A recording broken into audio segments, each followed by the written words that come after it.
నమస్తే అండి. Welcome to Dharani talkies. ఈవేళ ఒక అద్భుతమైన మాట నా చెవిన పడిందండి. అది నాది కాదు, నాకు వచ్చింది.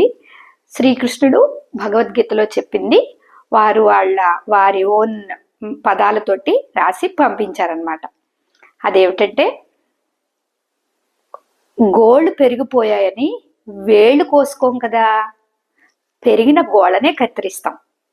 అలాగే మనుషుల మధ్య మనస్పర్ధలు వచ్చాయని బంధాలను కట్ చేసుకోకూడదు. మనలో ఆ మనస్పర్ధలు రావడానికి కారణమైన అహాన్ని కట్ చేసుకోవాలి అని ఎంత అద్భుతంగానో అనిపించింది.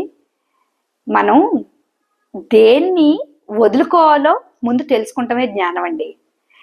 ఏది పెంచుకోవాలో తర్వాత